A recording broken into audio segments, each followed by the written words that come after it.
Olá, mais uma vez, bem-vindo a todos para mais um episódio mais sobre Alzheimer Podcast e hoje com mais uma presença maravilhosa de uma doutora, né? Só que não é uma doutora médica, é uma doutora advogada, tá? Então já eu apresento ela para vocês, mas a gente está aqui começando mais um episódio com muita alegria, tentando dividir essa experiência que a gente tem de tentar alcançar a doença de Alzheimer em todos os focos, né? Já falamos aqui da parte de fisioterapia, já falamos aqui da parte de fono, já falamos aqui do que é a doença como um todo e hoje nós trazemos as questões legais para que você também saiba lidar.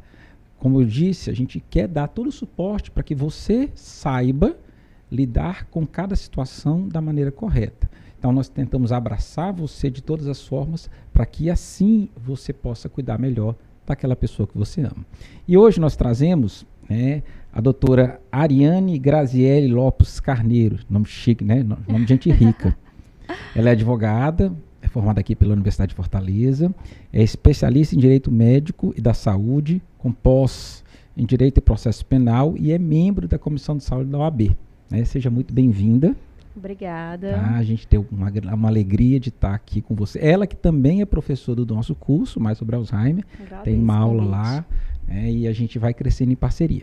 Queria dizer também que esse podcast ele está sendo patrocinado pela Farmoquímica, que é uma indústria farmacêutica que produz medicamentos para Alzheimer e que achou que poderia, né, nos apoiar aqui, fazendo com que esse projeto cresça. E também do NutriDrink, que é um suplemento nutricional que faz a diferença na vida dos idosos, tá bom? Seja muito bem-vinda, você quer falar alguma coisa? Eu queria primeiramente agradecer o convite, né? E espero que seja bem proveitoso nossa conversa. Eu já conheço a Ariane de algum tempo, e a doutora Ariane aqui, que aqui quem é doutora é ela, não é o doutor que não. E a gente já vem conversando algumas coisas e tudo, e a gente vem vendo as dificuldades que o paciente idoso tem, né? Na questão da curatela e outras questões que nós vamos conversar ao longo desse processo. Mas no seu dia a dia, Ariane, qual é a maior dificuldade que você vê na dimensão do direito em trabalhar com as pessoas idosas? A maior dificuldade é saber se aquela pessoa idosa realmente está sendo cuidada como deveria estar. Porque a gente sabe que direito é bem amplo, eles têm bastantes direitos e deve ser resguardado, porém, na prática é totalmente diferente. A gente sabe que há muitas situações que complica, que a lei não é efetivada, né? E a gente não sabe, às vezes, como lidar com certas situações, como, por exemplo, como efetivar de uma forma mais rápida, porque a gente sabe que já estão bem numa situação, às vezes, muitas vezes debilitada. Quando ele chega na fase de precisar de ajuda de uma pessoa de fora, ele já está dependendo de outra pessoa, né? Com certeza. E aí é difícil, né? Aí é que complica a situação, porque já é numa situação já mais agravada. Aí para você contornar toda essa situação e trazer uma segurança, uma qualidade de vida para ele já fica um pouco mais complicado por conta de questões mesmo burocráticas.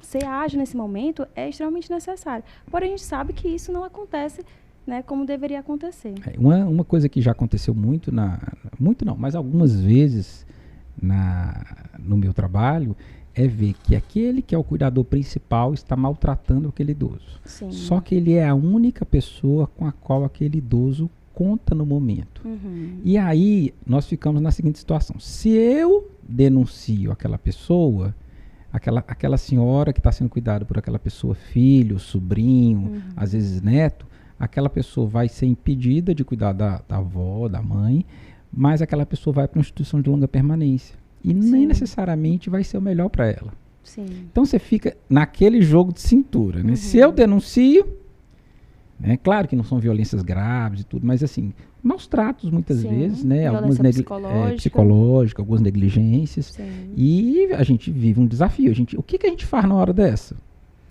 Numa situação como essa, que é uma situação já bem grave, fica naquela saia justa, né? Será que eu denuncio? Será que eu não denuncio?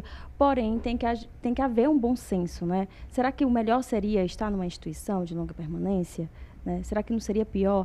Porque a gente sabe que, mesmo que aconteça aquela violência psicológica e só tem aquele cuidador, aquele curador mesmo, como é que vai ser a vivência daquela pessoa idosa? Será que ela vai se adaptar bem numa instituição? Será que não vai ser pior, não vai agravar o estado de saúde dela?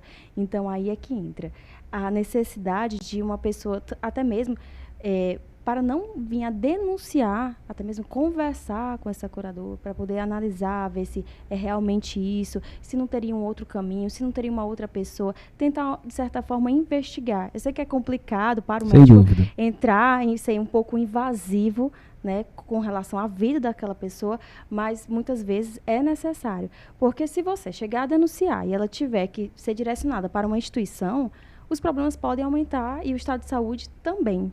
E a vida reduzir, né?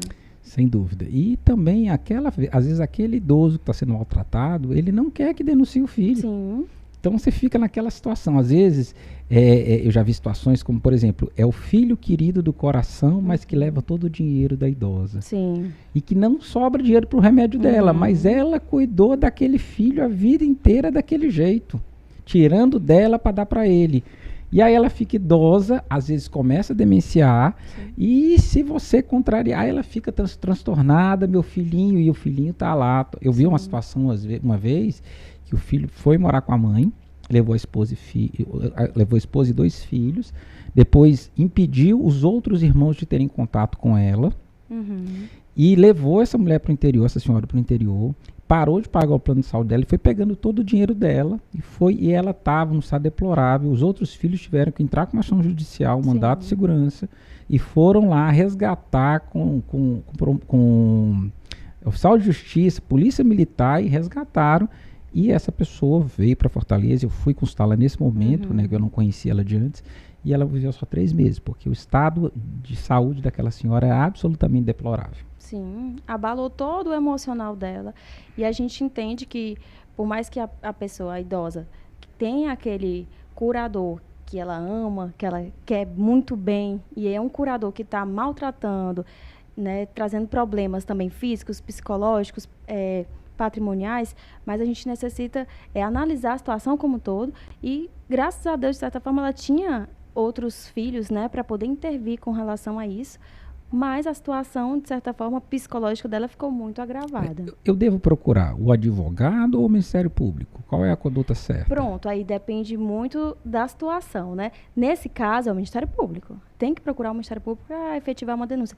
Mas, se for o caso dos filhos, ele vai ter que buscar um advogado para entrar com o processo, para poder também até mesmo pedir prestação de conta, né, de quem está cuidando do patrimônio, quem está cuidando das decisões daquela pessoa. Então, se ela tiver outros filhos ou então um outro familiar, pode entrar, sim, com o processo, né, buscar o judiciário e buscar também o quê? Uma prestação de conta, uma relação mais detalhada das condutas daquele curador. Dependendo da situação, né, vai ser alterado. Né? Isso também depende muito. É importante também para quem está nos ouvindo saber o que é Ministério Público. Né? Ministério Público é aquela parte do judiciário que cuida dos direitos da população, é isso? Sim, que ele vai intervir da melhor forma possível, principalmente para aquelas pessoas que não têm condições de ter voz naquele momento, porque já está sendo administrado toda a vida dela por um curador. Então, o Ministério Público muitas vezes tem que intervir justamente para poder analisar a situação e analisar o direito daquela pessoa.